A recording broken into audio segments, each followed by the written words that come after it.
Habacuc, chapitre 1. Oracle révélé à Habacuc, le prophète. Jusqu'à quand, ô Éternel? J'ai crié, et tu n'écoutes pas. J'ai crié vers toi à la violence, et tu ne secours pas. Pourquoi me fais-tu voir l'iniquité, et contemples-tu l'injustice? Pourquoi l'oppression et la violence sont-elles devant moi? Il y a des querelles, et la discorde s'élève. Aussi la loi n'a point de vie, la justice n'a point de force.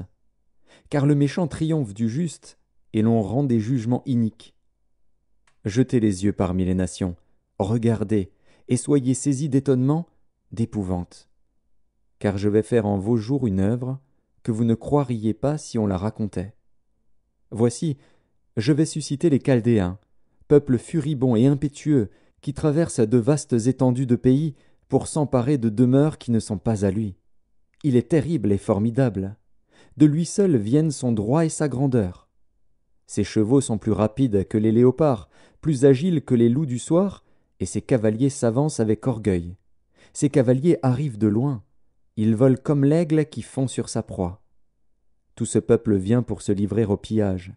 Ses regards avides se portent en avant, et il assemble des prisonniers comme du sable. Il se moque des rois, et les princes font l'objet de ses railleries. Il se rit de toutes les forteresses, il amoncelle de la terre, et il les prend.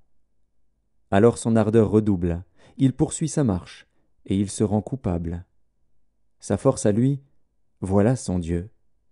N'es-tu pas de toute éternité, éternel, mon Dieu, mon Saint? Nous ne mourrons pas. Ô Éternel, tu as établi ce peuple pour exercer tes jugements. Ô mon rocher, tu l'as suscité pour infliger tes châtiments. Tes yeux sont trop purs pour voir le mal, et tu ne peux pas regarder l'iniquité. Pourquoi regarderais-tu les perfides, et te tairais-tu, quand le méchant dévore celui qui est plus juste que lui? Traiterais-tu l'homme comme les poissons de la mer, comme le reptile qui n'a point de maître? Il les fait tous monter avec l'hameçon, il les attire dans son filet, il les assemble dans ses rets. Aussi est-il dans la joie et dans l'allégresse. C'est pourquoi il sacrifie à son filet, il offre de l'encens à ses rets. Car par eux sa portion est grasse, et sa nourriture succulente. Videra-t-il pour cela son filet, et toujours égorgera-t-il sans pitié les nations? Chapitre 2. J'étais à mon poste, et je me tenais sur la tour. Je veillais pour voir ce que l'Éternel me dirait, et ce que je répliquerais après ma plainte. L'Éternel m'adressa la parole, et il dit: Écris la prophétie. Grave-la sur des tables, afin qu'on la lise couramment. Car c'est une prophétie dont le temps est déjà fixé. Elle marche vers son terme, et elle ne mentira pas. Si elle tarde, attends-la, car elle s'accomplira certainement. Voici, son âme s'est enflée, elle n'est pas droite en lui. Mais le juste vivra par sa foi. Pareil à celui qui est ivre et arrogant, l'orgueilleux ne demeure pas tranquille. Il élargit sa bouche comme le séjour des morts, il est insatiable comme la mort. Il attire à lui toutes les nations, il assemble auprès de lui tous les peuples. Ne sera-t-il pas pour tous un sujet de sarcasme, de raillerie et d'énigme? On dira: Malheur à celui qui accumule ce qui n'est pas à lui. Jusques à quand? Malheur à celui qui augmente le fardeau de ses dettes. Tes créanciers ne se lèveront-ils pas soudain? Tes oppresseurs ne se réveilleront-ils pas? Et tu deviendras leur proie. Parce que tu as pillé beaucoup de nations, tout le reste des peuples te pillera. Car tu as répandu le sang des hommes, tu as commis des violences dans le pays contre la ville et tous ses habitants. Malheur à celui qui amasse pour sa maison des gains iniques, afin de placer son nid dans un lieu élevé pour se garantir de la main du malheur. C'est l'opprobre de ta maison que tu as résolu, en détruisant des peuples nombreux, et c'est contre toi-même que tu as péché. Car la pierre crie du milieu de la muraille, et le bois qui lie la charpente lui répond. Malheur à celui qui bâtit une ville avec le sang, qui fonde une ville avec l'iniquité. Voici, quand l'Éternel des armées l'a résolu, les peuples travaillent pour le feu, les nations se fatiguent en vain, car la terre sera remplie de la connaissance de la gloire de l'Éternel, comme le fond de la mer par les eaux qui le couvrent. Malheur à celui qui fait boire son prochain, à toi qui verses ton outre et qui l'enivre, afin de voir sa nudité. Tu seras rassasié de honte plus que de gloire. Bois aussi toi-même, et découvre-toi. La coupe de la droite de l'Éternel se tournera vers toi, et l'ignominie souillera ta gloire. Car les violences contre le Liban retomberont sur toi, et les ravages des bêtes t'effrayeront, parce que tu as répandu le sang des hommes, et commis des violences dans le pays, contre la ville et tous ses habitants. À quoi sert une image taillée, pour qu'un ouvrier la taille?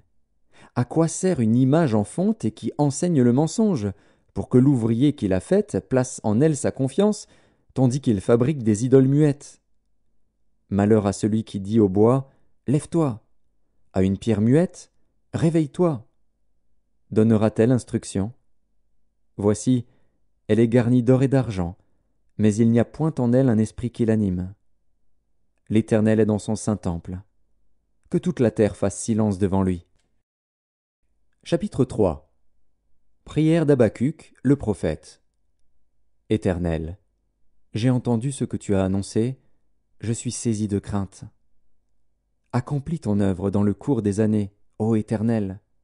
Dans le cours des années, manifeste-la, mais dans ta colère, souviens-toi de tes compassions. Dieu vient de Théman, le Saint vient de la montagne de Paran. Sa majesté couvre les cieux, et sa gloire remplit la terre. C'est comme l'éclat de la lumière. Des rayons partent de sa main. Là réside sa force. Devant lui marche la peste, et la peste est sur ses traces. Il s'arrête, et de l'œil il mesure la terre. Il regarde, et il fait trembler les nations. Les montagnes éternelles se brisent, les collines antiques s'abaissent. Les sentiers d'autrefois s'ouvrent devant lui. Je vois dans la détresse les tentes de l'Éthiopie, et les tentes du pays de Madian sont dans l'épouvante. L'Éternel est-il irrité contre les fleuves? Est-ce contre les fleuves que s'enflamme ta colère? Contre la mer que se répand ta fureur, pour que tu sois monté sur tes chevaux, sur ton char de victoire? Ton arc est mis à nu. Les malédictions sont les traits de ta parole. Tu fends la terre pour donner cours aux fleuves. À ton aspect, les montagnes tremblent, des torrents d'eau se précipitent. L'abîme fait entendre sa voix, il lève ses mains en haut. Le soleil et la lune s'arrêtent dans leur demeure, à la lumière de tes flèches qui partent, à la clarté de ta lance qui brille. Tu parcours la terre dans ta fureur, tu écrases les nations dans ta colère. Tu sors pour délivrer ton peuple, pour délivrer ton oint. Tu brises le faîte de la maison du méchant, tu la détruis de fond en comble. Tu perces de tes traits la tête de ses chefs, qui se précipitent comme la tempête pour me disperser, poussant des cris de joie, comme s'ils dévoraient déjà le malheureux dans leur repère. Avec tes chevaux tu foules la mer, la boue des grandes eaux. J'ai entendu, et mes entrailles sont émues. À cette voix, mes lèvres frémissent, mes os se consument, et mes genoux chancellent. En silence, je dois attendre le jour de la détresse, le jour où l'oppresseur marchera contre le peuple. Car le figuier ne fleurira pas, la vigne ne produira rien, le fruit de l'olivier manquera, les champs ne donneront pas de nourriture. Les brebis disparaîtront du pâturage, et il n'y aura plus de bœufs dans les étables. Toutefois, je veux me réjouir en l'Éternel, je veux me réjouir dans le Dieu de mon salut. L'Éternel, le Seigneur, est ma force. Il rend mes pieds semblables à ceux des biches, et il me fait marcher sur mes lieux élevés. Au chef des chantres, avec instrument à cordes.